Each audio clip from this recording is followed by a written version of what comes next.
नमस्कार दोस्तों, मैं अपनी वीडियो का अगला भाग लेकर आप सबके सामने हाजिर हूँ। आशा है आप सब लोगों को पसंद आ रहा होगा। हमने कक्षा 9 पाठ 4.2 लोक कथाएँ पढ़ी थी, जो कि छत्तीसगढ़ी भाषा में दिया था।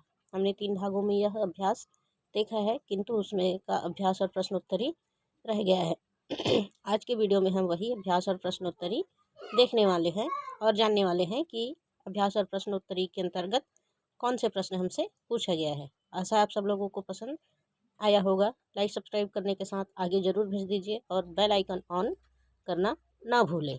तो आइए देखते हैं अभ्यास और प्रश्नोत्तरी में क्या पूछा है। पहला है, किसान के बेटे को साथ ले चलने के लिए केकड़े ने क्या तर्क दिया।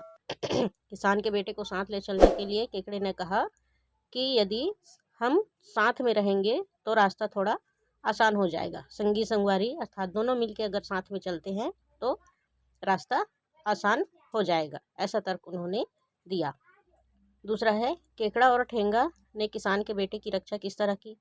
सांप और कौवे जो है जब उसको मारने की बात कर रहे थे तो यह सारी बातें कौवा सुन रहा था।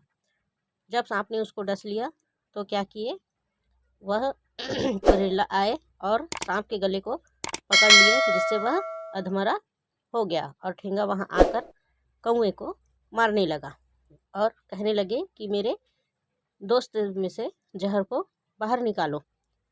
इस तरह दोनों ने मिलकर किसान के बेटे की रक्षा की। तीसरा है, सांप और कौवे के आतंक से पूरा राज्य किस तरह प्रभावित था।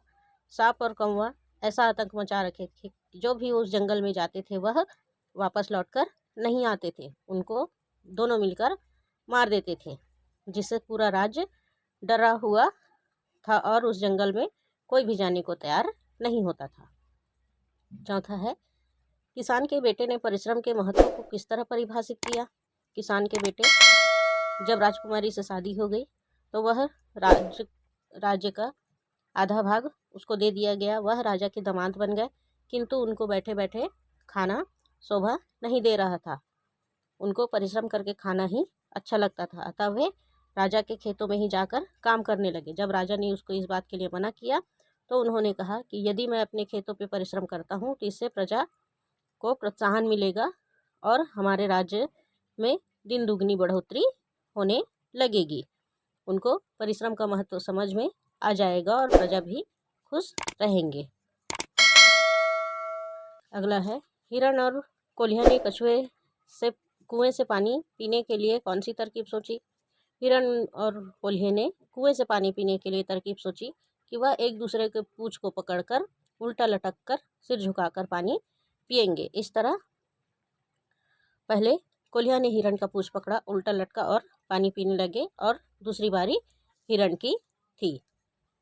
अगला है, हिरण को कुएं में धकेलने के पीछे कोल्हा का क्या उद्देश्य रहा होगा। हिरण को कुएं में धकेलकर कोल्हा उसको गिराकर मार देना चाहता था और उसके मांस को खाना चाहता था, क्योंकि कोल्हा बहुत चतुर था। कोल्हा के द्वारा मांस मांगने पर किसानों ने क्या कहा।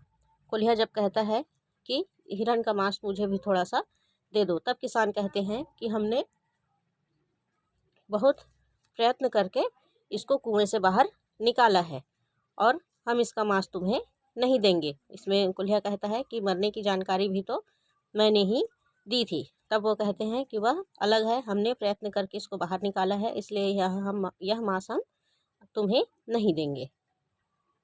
अगला है, घोरई अपन बात ला काबर नहीं रख सकीस। घोरई क्या है, जब कछुए लोग सांप और कौवे को मार दिए थे, तब घोरैया देख रहा था और वह चुपके से उन दोनों का धड़ को लेकर राजा के पास चले गए, किंतु उसके पास कोई सबूत नहीं था कि उन्होंने ही कौवे और सांप को मारा है, इसलिए वह अपनी बात नहीं रख सके, क्योंकि उसके पास सबूतों का अभाव था। अगला है, कोल्हा हर बटुरा के खेत में आगी काबर लगा दिस।